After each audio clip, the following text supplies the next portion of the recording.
ആരാണ് ധ്രുവ് റാഠി? ചുരുക്കത്തിൽ പറയാം, ഇന്ത്യയിൽ ജനാധിപത്യം ഏറ്റവും ശക്തമായി നിലനിൽക്കാൻ നിർഭയനായി ഇറങ്ങിത്തിരിഞ്ഞ ഒരു ചെറുപ്പക്കാരൻ്റെ പേരാണ് ധ്രുവ് റാഠി. ഒരു രാഷ്ട്രീയ പാർട്ടിയോ അനുബന്ധ പ്രവർത്തകനോ അല്ല. എന്നാൽ ഈ കഴിഞ്ഞ ലോക്സഭാ തിരഞ്ഞെടുപ്പിൽ ഇന്ത്യ മുന്നണിക്ക് മെച്ചപ്പെട്ട പ്രവർത്തനം കാഴ്ചവെക്കാൻ കഴിഞ്ഞതും BJPക്ക് ഭൂരിപക്ഷം ലഭിക്കാതെ പോയതും അവൻ്റെ നിലപാടിൻ്റെയും ധീരതയുടെയും ഫലമാണ്. 400 സീറ്റ് ലക്ഷ്യമിട്ട് മോദിയും BJPയും പ്രചാരണം നടത്തുമ്പോൾ ഈ ചെറുപ്പക്കാരൻ ഇന്ത്യ ജനാധിപത്യം സംരക്ഷിക്കപ്പെടണമെന്ന് വിളിച്ചു പറഞ്ഞുകൊണ്ടിരുന്നു. എന്നാൽ സമീപകാലത്ത് അദ്ദേഹം ശ്രദ്ധിക്കപ്പെട്ടത് ഇന്ത്യ ഏകാധിപത്യത്തിലേക്കോ എന്ന അദ്ദേഹത്തിൻ്റെ വീഡിയോയിലായിരുന്നു. കഴിഞ്ഞ 2 മാസം മുമ്പാണ് മറാത്തി, തമിഴ്, തെലുങ്ക്, ബംഗാളി എന്നീ 5 ഭാഷകളിൽ അദ്ദേഹം പുതിയ യൂട്യൂബ് ചാനൽ ആരംഭിച്ചു. ഇതെല്ലാം വലിയ തരത്തിൽ വൈറലാവുകയും ഒറ്റ ദിവസം കൊണ്ട് 1.5 ലക്ഷം സബ്സ്ക്രൈബ് നേടിക്കൊടുത്ത വീഡിയോ ആയി മാറുകയും ചെയ്തു. 1994 ഒക്ടോബർ 8 ഹരിയാനയിൽ ഒരു ഹിന്ദു ജാട്ട് കുടുംബത്തിലാണ് ധ്രുവ് റാഠി ജനിച്ചത്. അച്ഛൻ ഒരു ബിസിനസ്സുകാരനും അമ്മ അധ്യാപികയുമാണ്. റാഠിക്ക് ഒരു ഇളയ സഹോദരനുമുണ്ട്. ഹരിയാനയിൽ പ്രാഥമിക വിദ്യാഭ്യാസമുള്ള ധ്രുവ് ഡൽഹി സർവകലാശാലയിൽ സാമ്പത്തിക ശാസ്ത്രത്തിലും പൊളിറ്റിക്കൽ സയൻസിലും ബിരുദാനന്തര ബിരുദം നേടി. ജർമ്മനിയിൽ കാൾസോ ഇൻസ്റ്റിറ്റ്യൂട്ടിൽ നിന്ന് എഞ്ചിനീയറിംഗ് മാസ്റ്റർ ഓഫ് സയൻസ് ബിരുദം നേടി. 2015 മുതൽ 2017 വരെ ഇയാളുടെ ജർമ്മനിയിലെ പഠനകാലം അതിനിടെ ഒരു പെൺകുട്ടിയുമായി പ്രണയത്തിലായിരുന്നു. ജർമ്മൻ യുവതിയായ ജൂലി. 2018 ഡേറ്റിംഗ് ആരംഭിച്ച ഇവർ 2020 വിവാഹം കഴിക്കണമെന്ന് തീരുമാനിക്കുകയായിരുന്നു. ജർമ്മനിയിൽ ഉപരിപഠനത്തിന് പോകുന്നതിന് മുമ്പ് ധ്രുവ് റാഠി തൻ്റെ യൂട്യൂബ് ചാനൽ ആരംഭിച്ചു. 2013 മുതൽ വീഡിയോ അപ്ലോഡ് ചെയ്തു തുടങ്ങി. 2013 വീഡിയോ തുടങ്ങിയ അദ്ദേഹത്തിൻ്റെ ആദ്യകാല വീഡിയോ ട്രാവലുകളും വ്ളോഗുകളുമായിരുന്നു.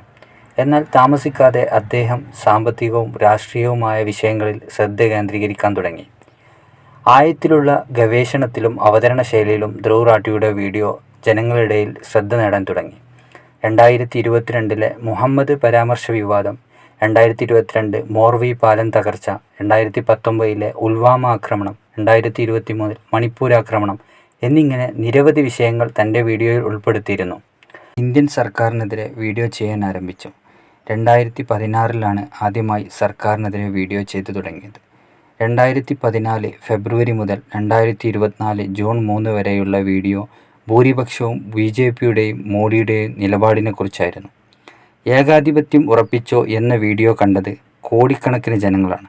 അന്താരാഷ്ട്ര തലത്തിൽ അത് ചർച്ചയാവുകയും പൊതു തെരഞ്ഞെടുപ്പ് പ്രഹസനമായി മാറാതിരിക്കാൻ ശരിയായ തീരുമാനങ്ങൾ ജനങ്ങൾ തിരഞ്ഞെടുക്കണമെന്നും ആഹ്വാനം ചെയ്ത വീഡിയോ ഈ അടുത്ത മാസമാണ് പുറത്തുവന്നത്.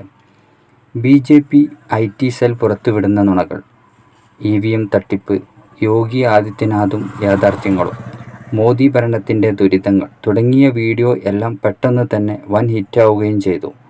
ഇന്ത്യ മുന്നണിയുടെ പ്രചാരണത്തിൻ്റെ കരുത്ത് പകരാൻ ധ്രുവിൻ്റെ വീഡിയോകൾക്ക് സാധിച്ചു.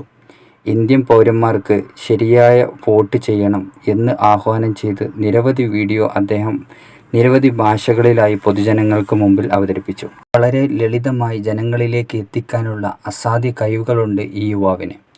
ഈ കഴിഞ്ഞ ലോക്സഭാ മത്സരത്തിൽ 99 സീറ്റുകൾ കോൺഗ്രസ് നിലമെച്ചപ്പെടുത്തിയതും BJPയുടെ ഭൂരിപക്ഷം ലഭിക്കാതെ പോയതും ധ്രുവ് റാഠിയുടെ വീഡിയോകൾ വലിയ പങ്ക് വഹിച്ചിട്ടുണ്ട്.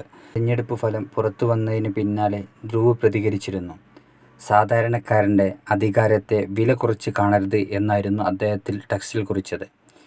ഇന്ത്യയിൽ തന്നെ ഏറ്റവും കൂടുതൽ പ്രതിഫലം വാങ്ങുന്ന യൂട്യൂബറിൽ ഒരാളാണ് ധ്രുവ് റാഠി. പ്രതിമാസ വരുമാനം $10,000 മുതൽ $20,000 അതായത് 8,30,000 മുതൽ 16 ലക്ഷം വരെ ഇന്ത്യൻ രൂപ സമമായിട്ട് വരും.